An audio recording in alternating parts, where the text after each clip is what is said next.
Hi everyone, welcome back to Iggy's Toy Parade and Soldier Review. This once again is your host Iggy, and today we're looking at a Harley Davidson WLA Courier motorcycle. And this was produced by Ultimate Soldier in 1999. And Ultimate Soldier is a company that was established in 1997. And initially they were producing Vietnam era uniform and equipment sets. However, they quickly transitioned to World War II items, which were significantly more popular than the Vietnam era sets. And this is a rather ambitious offering. And what's funny about it is I thought this was a Hasbro motorcycle. And for more than 20 years, for 24 years, I thought I had a Hasbro Harley Davidson.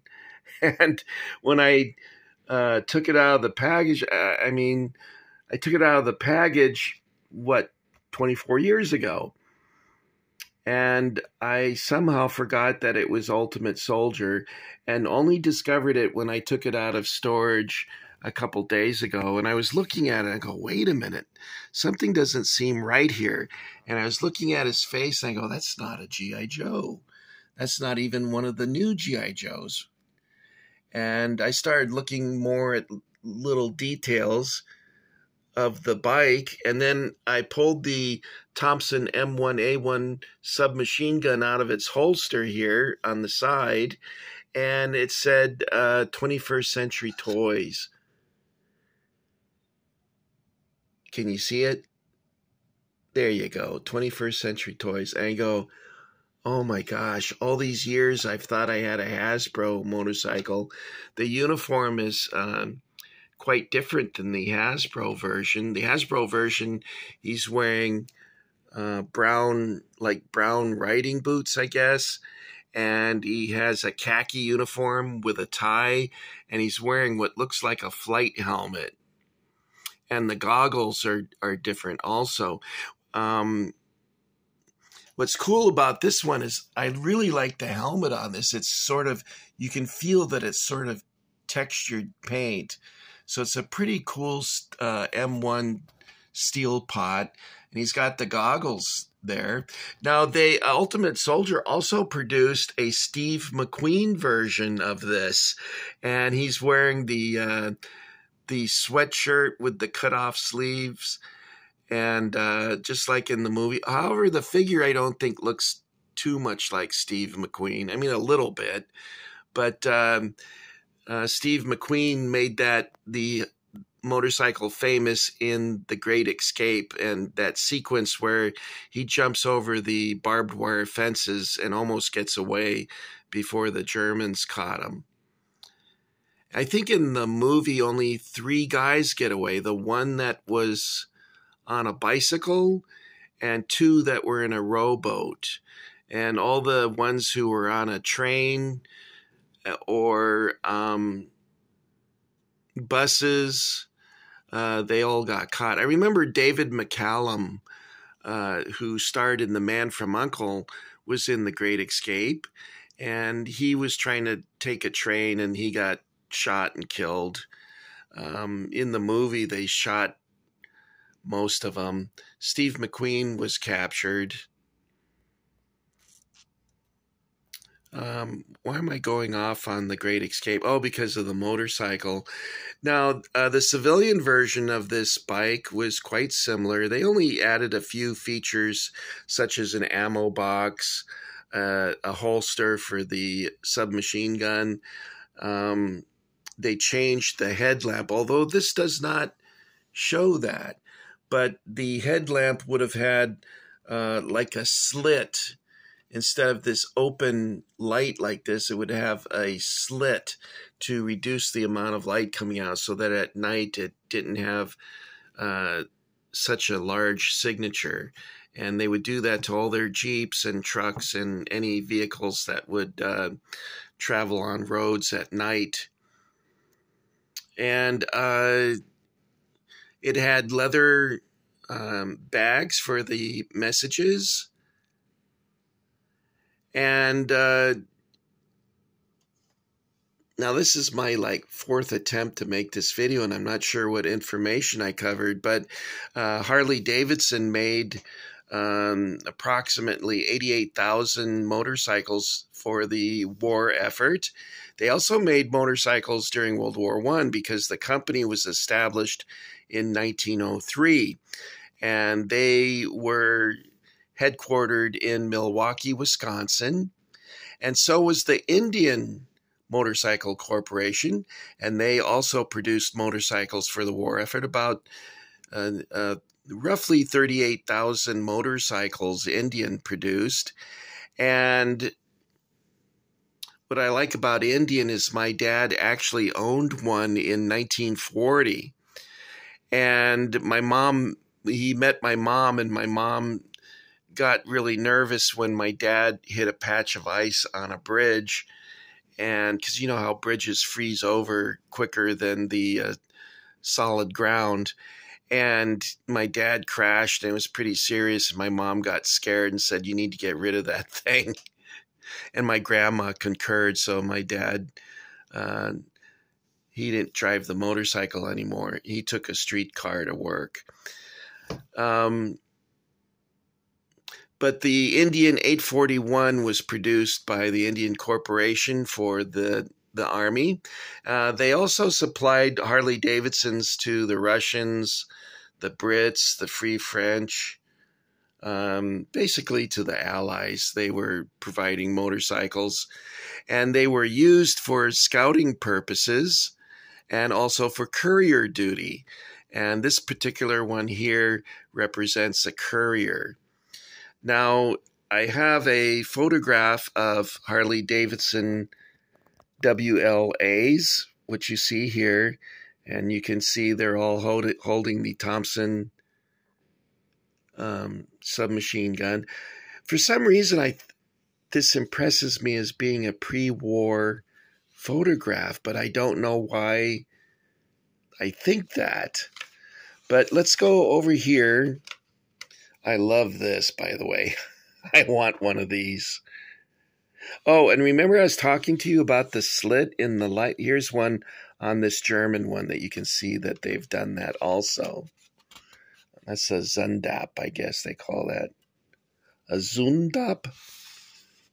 Here we go. This is a better quality photograph.